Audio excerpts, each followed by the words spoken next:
जिंदगी जीना आसान नहीं होता, बिना संघर्ष कोई महान नहीं होता। हाय फ्रेंड्स, आज की हमारी कहानी है संघर्ष ही जीवन है। जो मुस्कुरा रहा है उसे दर्द ने पाला होगा, जो चल रहा है उसके पाँव में छाला होगा। बिना संघर्ष के इंसान चमक नहीं सकता, जो जलेगा उसी दिए में उजाला होगा। संघर्ष क्यों बचे संघर्ष से? संघर्ष ही तो जीवन की आत्मा है। जितना कठिन संघर्ष होगा उतनी ही शानदार जीत होगी। एक बार एक किसान भगवान से बहुत नाराज हो गया। किसान बहुत मेहनती था। बहुत मेहनत से वह खेतों में अनाज उगाता, उसकी देखभाल करता, पर अक्सर उसकी फसल खराब हो जाती। कभी सूखा पड़ जाता, कभी बाढ़ आ जाती, कभी तेज धूप, कभी आंधी। कोई न कोई कारण बन ही जाता कि उसकी फसल खराब हो जाती।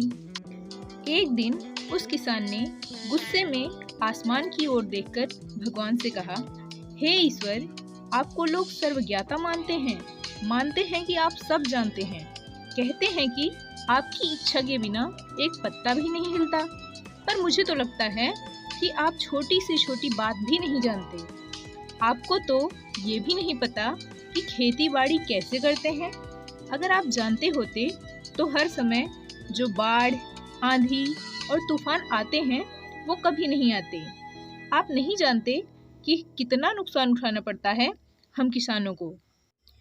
यदि आप मेरे हाथ में ये शक्ति दे दें कि जैसा मैं चाहूँ वैसा मैं मौसम कर दूँ, फिर आप देखना, मैं अन्न के भंडार लगा दूंगा। भगवान इस किसान के तीखे वाक्य सुनकर मुस्कुरा रहे थे और वह किसान के सामने प्रकट होकर बोले, मैं आज से तुझे यह शक्ति देता हूँ कि तुम अपनी खेतों पर तुम्हारी जैसी इच्छा हो तुम वैसी मौसम कर दोगे। मैं बिल्कुल भी दखल नहीं दूंगा, तुम्हारी इच्छा से सब कुछ होगा। किसान बहुत खुश हो गया। किसान ने गेहूं की फसल अपने खेतों में बोई। जब उसे लगा कि खेतों को धूप चाहिए तो खेतों को धूप मिले, जब पानी बरसना चाहिए तभी पानी बरसा। आंधी, तूफान, बाढ़ कुछ भी उसने अपने खेतों पर आने नहीं दिया। किसान के खेत में इस वर्ष ऐसी फसल हुई जैसी कभी नहीं हुई थी।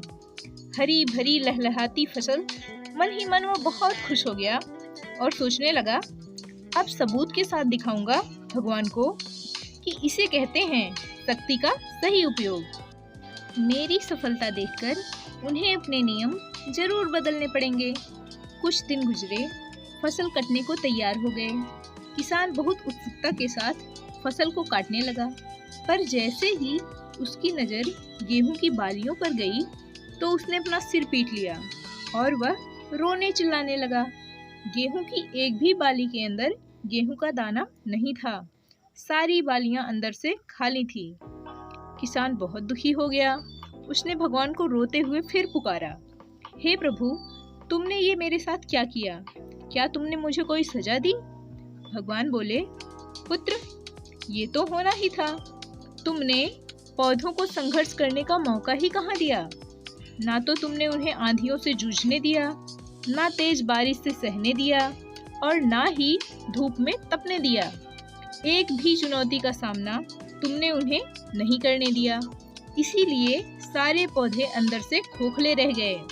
जब आंधी, तूफान, तेज बारिश और धूप पड़ती है तभी ये पौधा अपने अस्तित्व को बचाने के लिए संघर्ष करते हैं और इसी संघर्ष से एक बल पैदा होता है जिसमें शक्ति होती है, ऊर्जा होती है।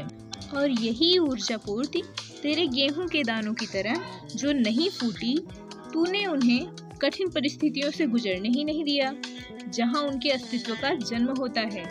सारे बालियां इसीलिए खाली हैं, इसमें एक भी गेहूं का दाना इसलिए नहीं है क्योंकि तुमने अपने पौधों को संघर्ष कराया ही नहीं। याद रखिए, स्वर्ण में सुवर्णीय आभा तभी आती है जब वह आग में तपने, गलने और हथौड़े से पीटने जैसे संघर्षों से गुजरता है।